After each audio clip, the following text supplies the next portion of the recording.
Hey guys, I'm going to be doing a quick tutorial. Well, it won't really be quick. It'll be probably a little lengthy. I'm going to do a tutorial here for you on rocket problems because I know there's a lot of confusion here. There's a whole bunch of different steps, a lot of different pieces that go into these questions.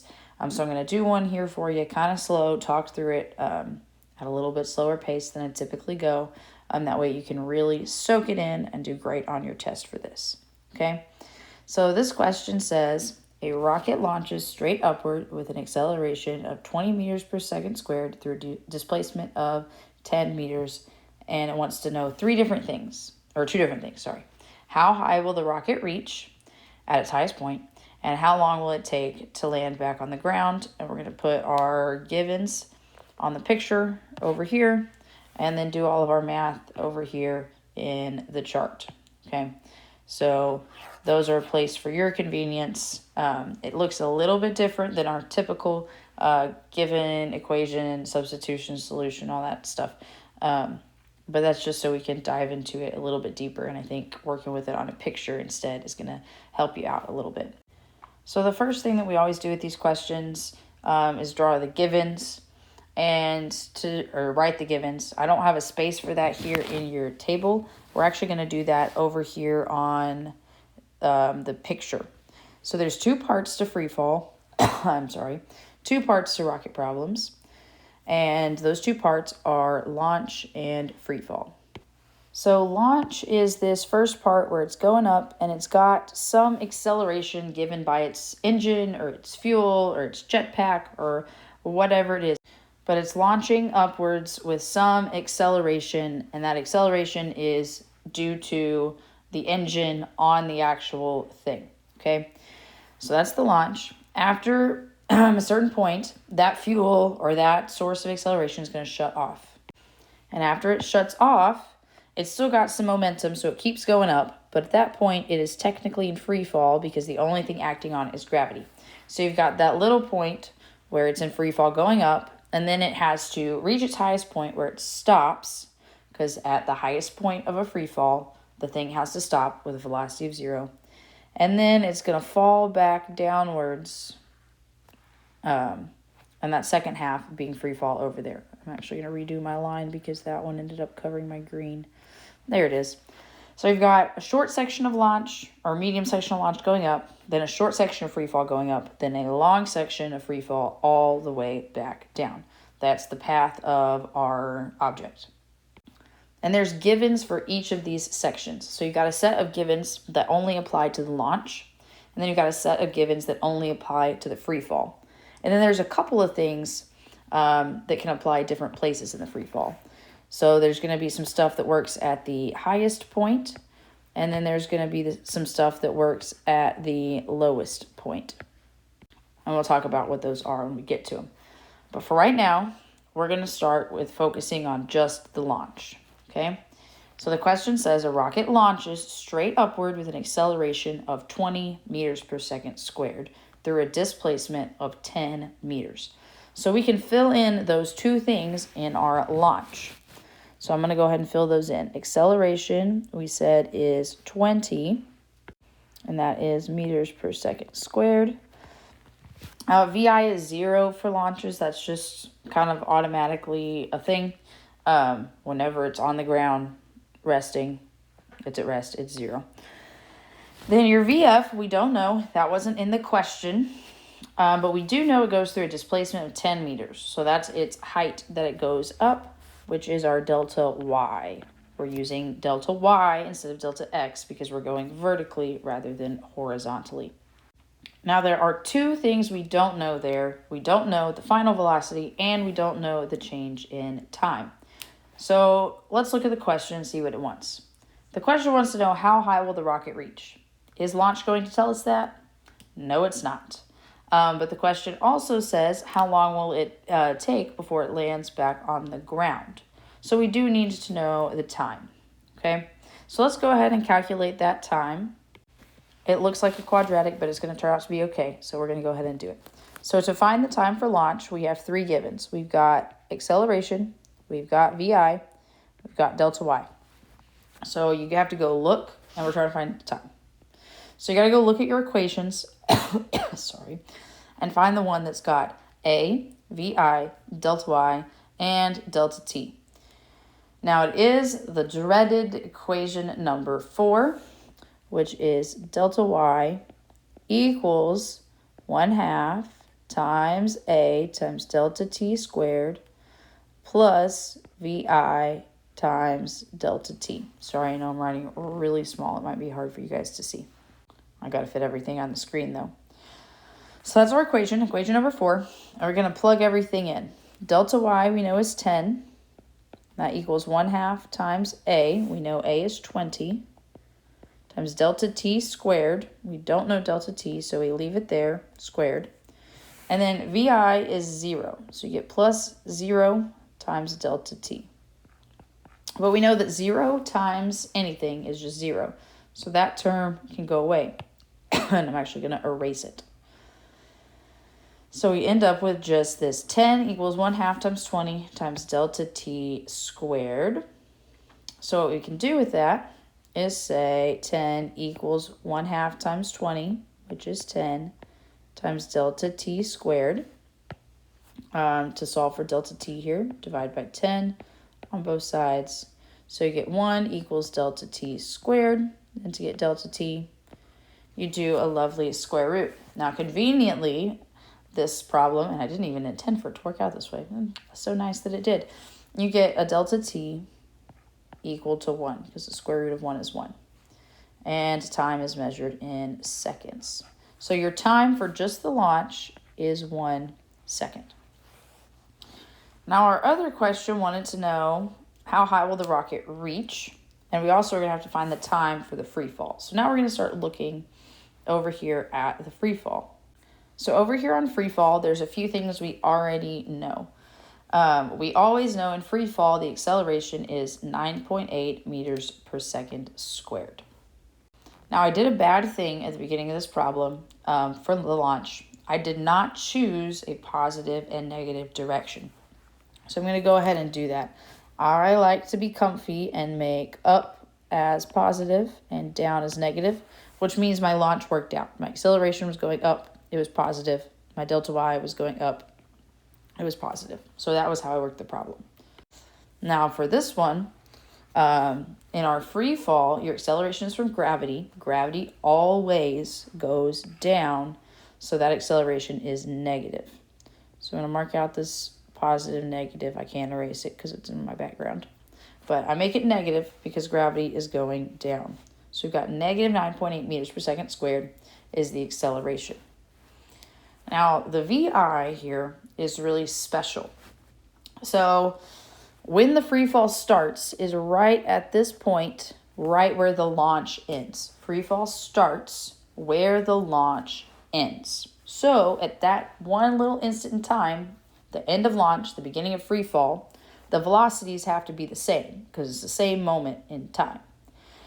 So your velocity final from launch is going to end up being the velocity initial that you use for the free fall part.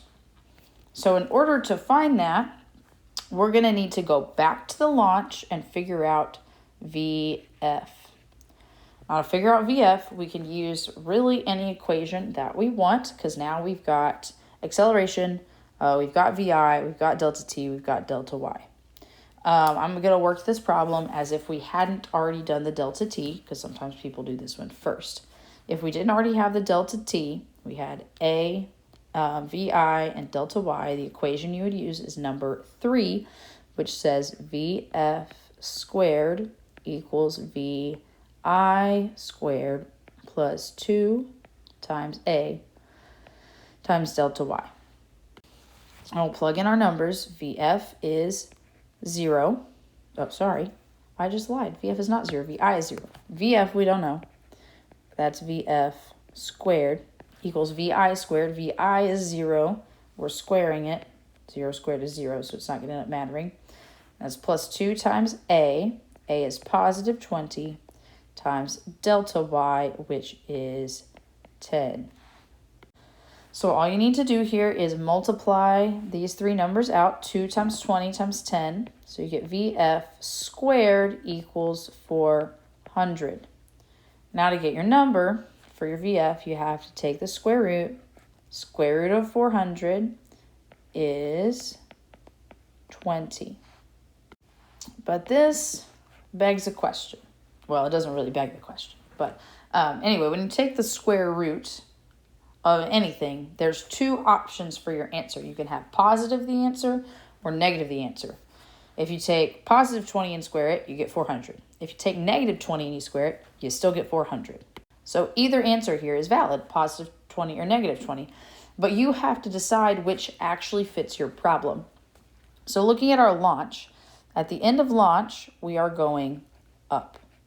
So at the end of our launch, our sign should match the sign of up that we chose. I chose up to be positive. So my VF is a positive 20, I forgot meters per second, but it's positive 20 meters per second.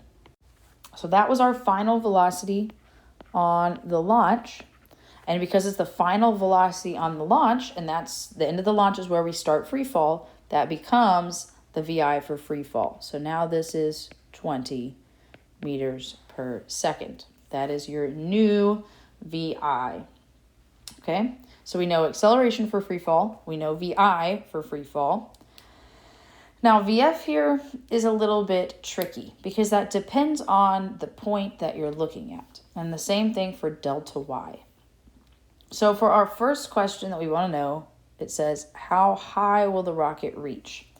So when we're thinking about that question, we don't care about this second part of free fall. We only care about this highest point. We only care about the first half of the motion, the launch and the little bit of free fall that goes up, okay? The part of free fall that comes down, that doesn't have anything to do with how high the rocket will reach. So for this question, we're just going to be looking at the launch and then the free fall that goes to the highest point. So we're going to use the givens that we know for those things. We know A is 9.8 or negative 9.8 meters per second squared. We know VI is equal to 20 meters per second. But we also know that at the highest point of motion, your final velocity is 0. And that only happens when you're talking about that highest point. But I could use it as a given to find my highest point. That's 0. And then we want to find this little delta Y just for that little section. Okay, that is the thing we want to know.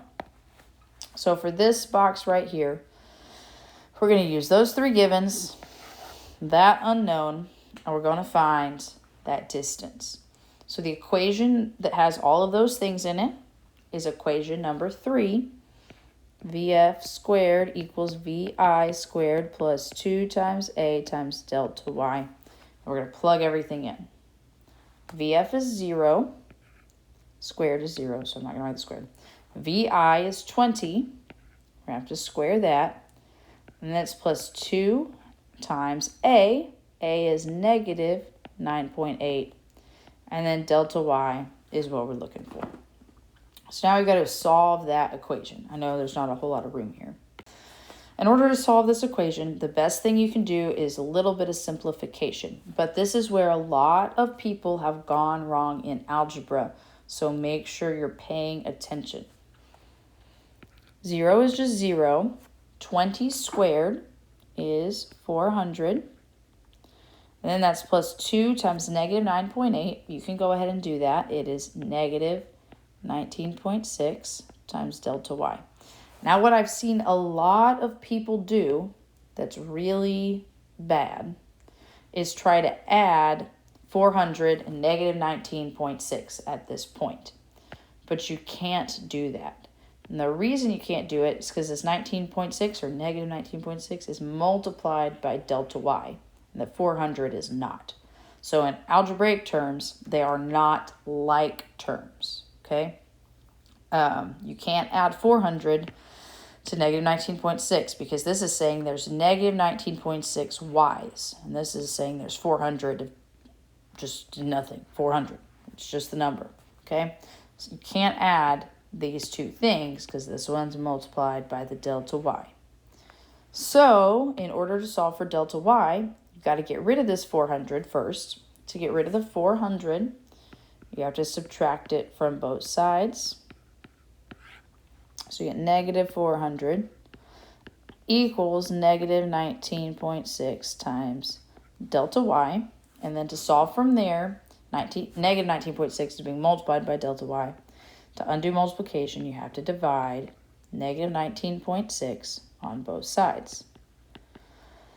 So these ones cancel out. You get delta y equals 400 divided by negative 19.6. I cannot do that one in my head. Let me whip out my calculator really quick.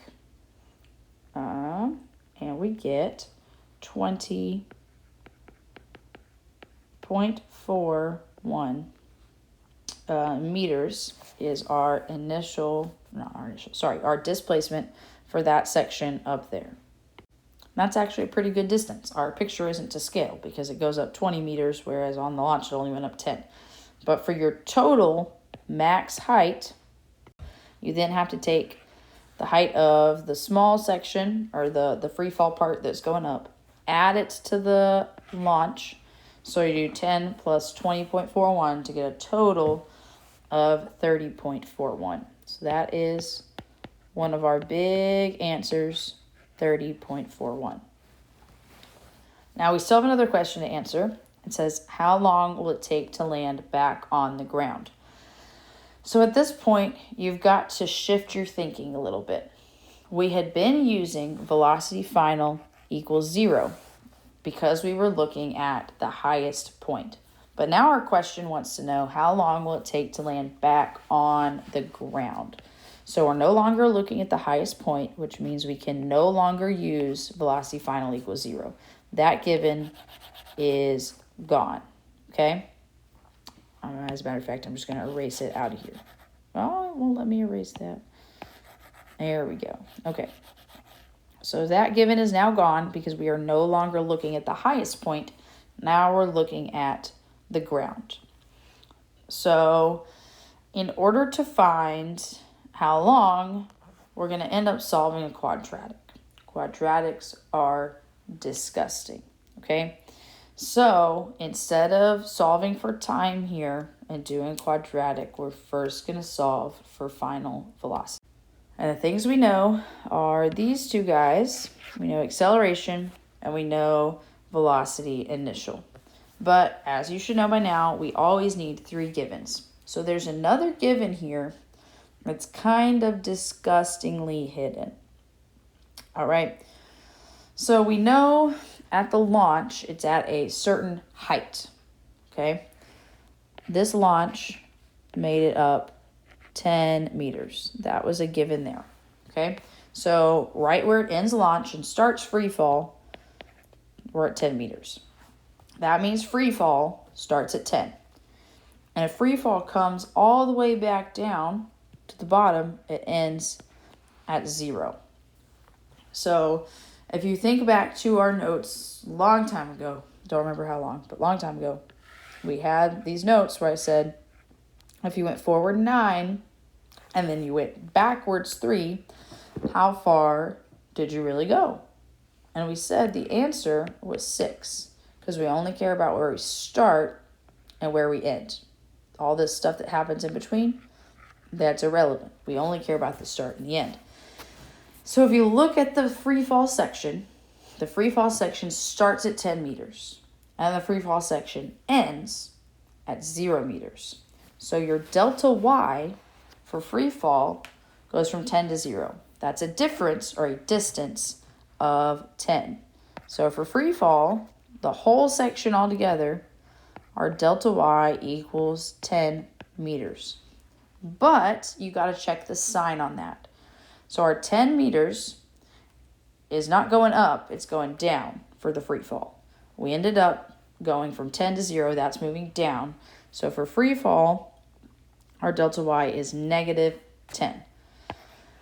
So that's going to be the third given that we use. We've got A, we've got VI, and we've got delta Y. We're looking for VF. So the equation that has all of those things is the lovely equation 3. VF squared equals VI squared plus 2 times A times delta Y. And then we get to math all that out. VF, we don't know, that's what we're trying to find. So we say VF squared equals VI squared, VI is 20, squaring that, plus 2 times negative 9.8 times delta Y. And delta Y, we know now, is negative 10. Sorry, I'm bleeding over into my other box there. So you, hopefully, can slap that into a calculator. What you should notice is our negative 9.8 and our negative 10 multiply together to cancel out those negatives. So you end up with 20 squared, which is 400, plus 2 times negative 9.8 times negative 10, and that gives you a total VF squared of 596. Then to get VF, you have to take the square root, and you get VF equals, got to find the square root function in my calculator. There it is. VF equals 24.4 meters per second. But before you celebrate, we got one more thing to look at on this VF. So I know, or you should remember, hopefully, when we took the square root earlier, I said that you have both a positive answer and a negative answer when you take the square root. So this answer could be positive 24.4, or it could be negative 24.4. Which is it? You got to think about your scenario. So in this scenario, our velocity final is at the end of the free fall. At the end of the free fall, we are headed down. And we said down is negative. So my answer should actually be negative 24.4 meters per second. That's at the bottom of my free fall. Negative 24.4 meters per second. Now we have everything we need to solve for the time of free fall. So for free fall, we've got all the givens in the book. We've got VI, we've got VF, we've got A, we've got delta Y. So we can choose any equation that we want that also has delta T. I'm going to choose equation 1 because it is the easiest in my opinion. So we'll use VI equals, or sorry, that's not correct. We're going to use VF equals VI plus A times delta T and plug stuff in. VF we now know is 24.4, negative 24.4. That equals VI. VI we know is 20 for the free fall. And then A is negative 9.8. And time is the thing that we don't know. So we've got to solve that for delta T. Now the temptation here for most people is to add 20 and negative 9.8. You can't do that because the negative 9.8 is multiplied by the delta T. They are not like terms. So instead, you got to move that 20 over by subtracting. So we're subtracting from 20 from both sides. Negative 24.4 minus 20 is negative 44.4. What a wonderful number. And that equals negative 9.8 times delta T. Then to solve for delta T, you have to divide by negative 9.8 on both sides. So you get 44.4, negative 44.4, divided by negative 9.8. Your negatives will cancel out nicely for a delta T of 4.5 seconds. So that's for the free fall. Now, if you want your total time is time for launch plus time for a free fall. So that's 1 plus 4.5. So you get 5.5 seconds is your other big answer. This rocket went 31.41 meters in the air, and its total flight took 5.5 seconds. All right, now I know that is a whole lot of stuff, okay? A whole lot of stuff. But on your test, your free response is going to be a rocket problem. It will be very similar to this. It may not be the exact same questions. It may not be the exact same givens, but the process is similar. So I would recommend, if you feel that this chart over here on the left was helpful, or I guess on your paper it's on the top, if that was helpful to you, I recommend that you draw it or replicate it on your cheat sheet so you have it for reference on the test. You are welcome to do that. But please, please, please, if you got questions, if you need help, even more than this tutorial, let me know. I'll walk through it with you. Okay? Let me know. Side note, every time I film one of these videos and I talk for a hot minute, I gesture with my hands and I realize it's pointless. And I'm doing it currently. Anyways, y'all have a great day. Let me know if you need anything.